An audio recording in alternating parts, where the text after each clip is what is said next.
आपल्यासोबत पैठण शहराचे माजी नगराध्यक्ष तथा चोखोबा महाराज ट्रस्टचे सचिव आणि डॉक्टर बाबासाहेब आंबेडकर जयंती उत्सव समितीचे माजी अध्यक्ष राजू गायकवाड साहेब आहेत. राजू गायकवाड साहेब, आपले संभाजीनगर समाचार चॅनलमध्ये खूप खूप स्वागत आहे.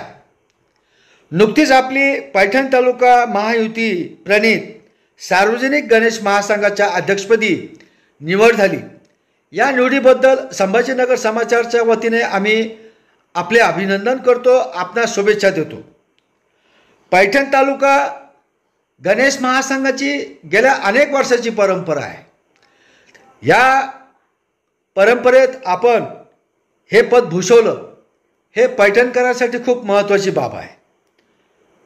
सर्वात महत्त्वाचा मुद्दा असा की आपली गणेश महासंघाच्या अध्यक्षपदी निवड झाल्याबद्दल आपली काय प्रतिक्रिया आहे नेमकी? मला फार आनंद होतो की मी पैठण शांतीब्रह्म संत एकनाथ महाराज शालिवान राजा यांच्या ह्या कर्मभूमीत जन्मभूमीत मी गणेश महासंघाचा अध्यक्ष होतोय.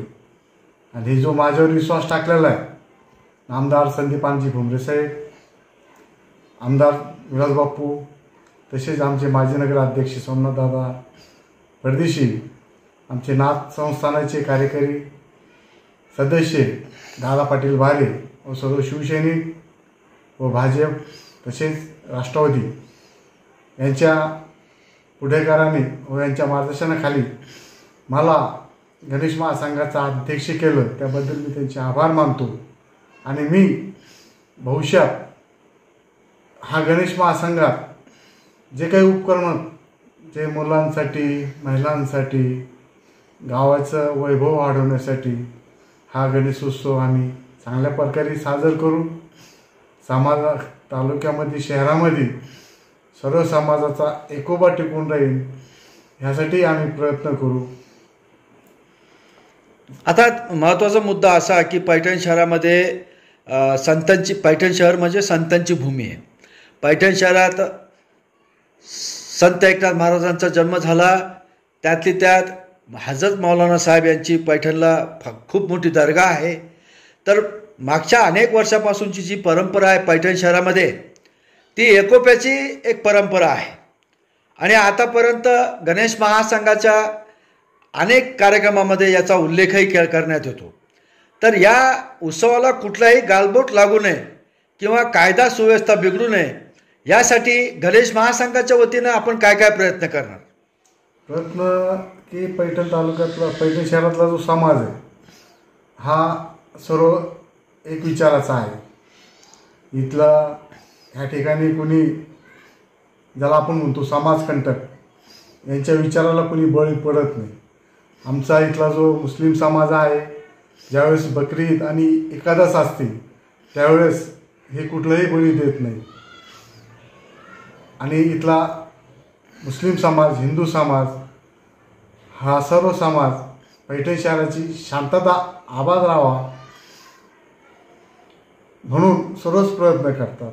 आणि हा गणेश उत्सव हा भारतीय गणेश उत्सव आहे, सर्व धर्माचा गणेश उत्सव आहे. ह्या गणेश उत्सवामध्ये सर्व समाजाचे लोक, सर्व मित्रपरिवार एकोपाने हा सण साजरा करतात. त्याच्यात सर्वात महत्त्वाचा मुद्दा पुनश्च एकदा असा विचारावासा वाटतो की आपण गणेश महासंघाचे अध्यक्ष झालात, या निमित्तानं पैठण शहरामध्ये गणेश उत्सवादरम्यान कुठल्या कुठल्या कार्यक्रमांचं आयोजन करणार आपण?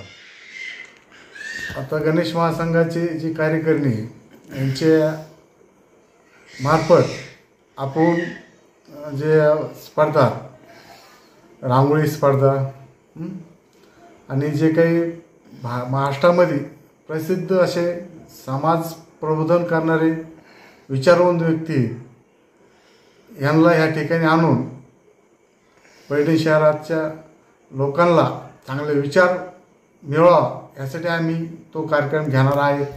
सायकल स्पर्धा, रनिंग स्पर्धा, बुद्धिबळ स्पर्धा हे आम्ही सन्माननीय आमदार साहेबांच्या माध्यमातून शहरामध्ये हे सर्व समाजोपयोगी कार्यक्रम आम्ही आयोजित करणार आहात।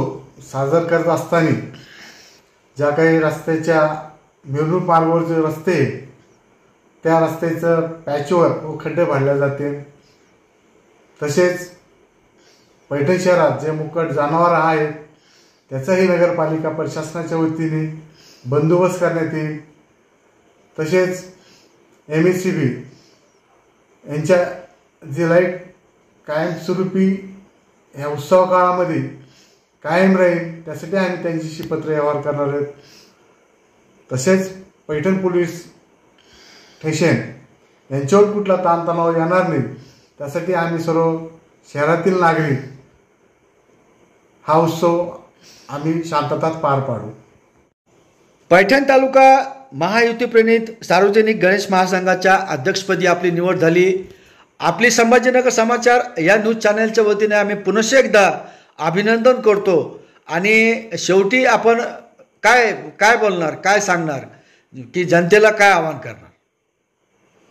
आमदार संदीपानरावजी भुमरे पाटील खासदार, तसेच आमदार विलासबापू भुमरे, तसेच आमचे सोमनाथ दादा चौके, दादा बारे यांच्या मार्गदर्शनाखाली मला आज गणेश महासंघाचं अध्यक्ष होण्याचा मान भेटला।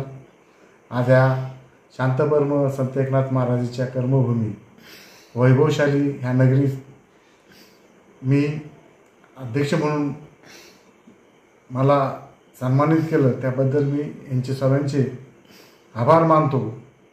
आणि मी जे सांस्कृतिक कार्यक्रम आहेत, जे लोकहिताचे कार्यक्रम आहेत, हे राबवण्याचं मी काम अगदी माझ्या धाडीसपणे मी करेन, जेणेकरून माझ्यावर जे विश्वास टाकला त्यांच्या विश्वासाला मी तेवढा जाऊन देणार नाही। आणि माझ्या पैठण शहराचं वैभव वाढवण्यासाठी मी माझ्या नेत्या मंडळींच्या मार्गदर्शनाखाली समाज उपयोगी कार्यक्रम सातत्याने राबवण्याचं मी काम करेन। मी संभाजीनगर समाचारचे आभार मानतो आणि या ठिकाणी थांबतो। जय हिंद, जय महाराष्ट्र।